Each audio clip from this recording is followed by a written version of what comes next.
اور وہ ان کو اپنے سروں کا تاج بنا دیتے ہیں.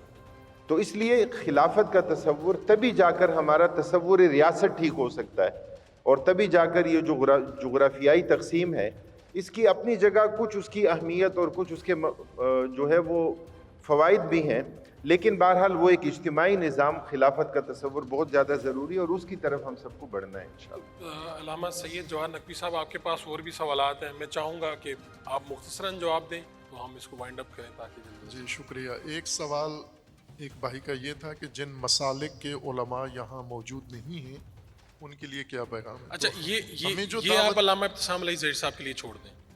اس کے علاوہ آپ جواب، آپ کے پاس کافی سوال ہیں. بتاتا ہوں جو دعوت ہمیں ملی ہے اس میں علامہ راغب نعیمی صاحب حفظ اللہ کا نام تھا، لیکن وہ شاید مصروفیت کی وجہ سے، ان کے بیٹے کی شادی تھی. نہیں ابھی آج کے لیے اس نشست میں ان کا بھی نام تھا، لیکن یہ پتہ چلا مجھے جو بتایا گیا کہ شاید ان کے بیٹے کی شادی کی مصروفیات ہیں، شاید اس وجہ سے، لیکن دعوت تھی.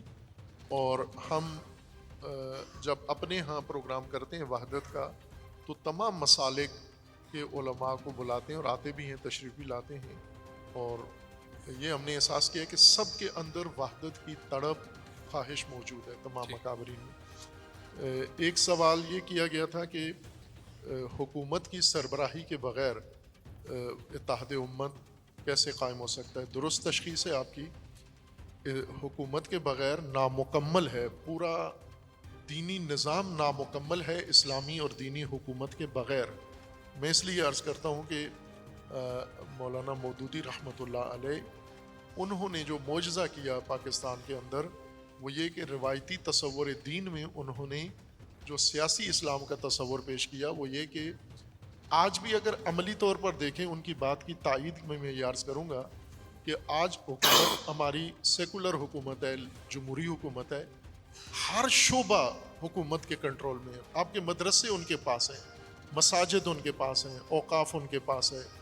اب وہ آپ کی نمازوں کے بھی سربراہی و سرپرستی حکومت ہی کر رہی ہے. تو حکومت کے بغیر تو نامکمل ہے، دینی نظام قائم ہی نہیں ہو سکتا.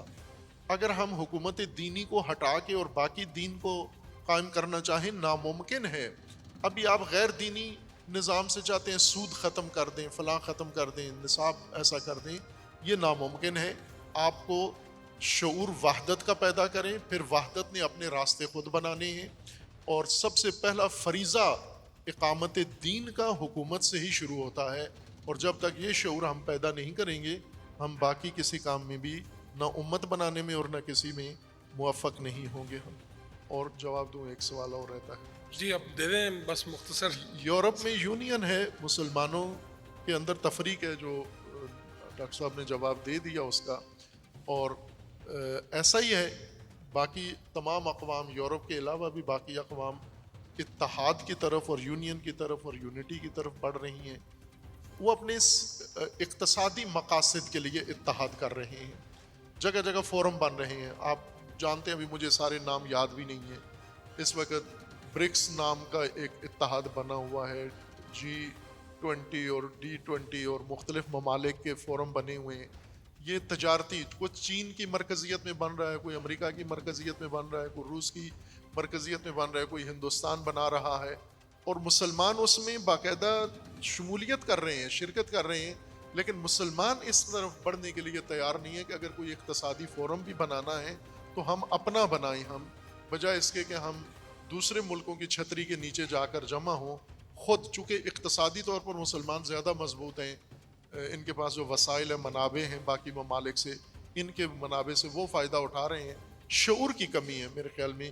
ہمیں زیادہ توجہ شعور پہ دینی چاہیے، اور جو جمعیت نے الحمدللہ آغاز کر دیا ہے، اور امید ہے کہ انشاءاللہ یہ شعور پیدا ہوگا امت میں. آپ کا بہت بہت شکریہ. سوال موجود ہیں لیکن میں اب اس لیے نہیں کر رہا کہ وقت جو ہے وہ کافی گزر چکا ہے. آپ نے کوئی بات کرنی ہے تو میں برادر محمد افضل صاحب جو ہیں ان کو دعوت دیتا ہوں، آپ بات کر لیں مختصراً، اس کے بعد پھر ہم پروگرام کا اختتام کرنا چاہتے ہیں. اچھا جی، آج کے اس پروگرام سے ایک تو جمعیت طلبہ عربیہ پاکستان کے ہم اس مجمع میں مرکزی سالانہ اجتماع جاری ہے، تو ان کے مخاطبین اور تمام وابستگان پوری دنیا میں جو جمعیت طلبہ عربیہ کے ہیں ان کے لیے ایک امید، ایک حوصلہ افزائی ہمیں یہاں سے آج کے اس فورم سے ملی ہے. ظاہر ہے اس کام کی اہمیت اور اس کی ضرورت کس قدر زیادہ ہے، آپ کتنا اہم کام کر رہے ہیں اور آپ کو اس کو کس قدر زیادہ محنت کے ساتھ کرنے کی ضرورت ہے. اور میں اپنے تمام مہمانوں کا بھی اور وڑائی صاحب کا بھی بہت شکریہ ادا کرتا ہوں. جی علامہ ابتسام علیہ ظہیر صاحب کو مائک آپ بلکہ لگا ہوگا. جی 2 سوال انہوں نے کیے تھے، میں 1 منٹ میں ان کا دونوں کا جواب دے دوں گا. ایک تو انہوں نے بات کی تھی علماء کے بارے میں آپ کیا کہتے ہیں. ہم کہتے ہیں آپ انہیں بھی مدعو کریں، اگر ان کو دعوت ملی تھی اور نہیں آ سکے تو ان کو دوبارہ جو ہے آئندہ آنے والے اجتماعات یا اجلاسوں میں بلایا جائے. دوسرے انہوں نے یہ بات کہی تھی کہ کیا اس وقت موجودہ صورتحال کے اندر جو ہے ہم اپنی شناخت برقرار رکھتے ہوئے کوئی کام کر سکتے ہیں، اپنی آئیڈینٹی یوز کر دیں. میں سمجھتا اس طرح قبائل کی آئیڈینٹی میں عصبیت جو ہے اسلام کے اندر جائز ہے، لیکن ان کا اپنا وجود جو ہے متحد ہو کر امت کے لیے فائدہ مند ہو سکتا ہے. جس طرح علامہ اقبال نے یہ بات کہی ہے، بتان رنگ و بو کو توڑ کے ملت میں گم ہو جا، نہ تو رانی رہے باقی نہ ایرانی نہ افغانی. تو ہم یہ بات ہے قبائل کا اجتماع، اقوام کا اجتماع اور مسالک کا اجتماع اپنی شناخت کو برقرار رکھتے ہوئے بھی اللہ تبارک و تعالیٰ کے دین کی سربلندی کے لیے، کتاب و سنت کی سربلندی کے لیے، شاعر دین کی پاسداری کے لیے، اسی طرح جو ہے جو کابرین اور مقدسات امت کی جو ہے ان کی حرمت کے لیے، ختم نبوت کے لیے، تمام کے تمام معاملات میں اپنی شناخت برقرار رکھتے ہوئے یکجا ہوا جا سکتا ہے اور ان مقاصد کو حل کیا جا سکتا ہے. بہت شکریہ آپ سب کا، بہت بہت شکریہ. اور پاکستان بھر سے آئے ہوئے مدارس کے طلبہ، جمعیت طلبہ عربیہ کے حصہ یہ بچے جو بڑے ہی باشعور ہیں اور سوالات بھی اچھے کرتے ہیں، آپ سب کا بہت شکریہ.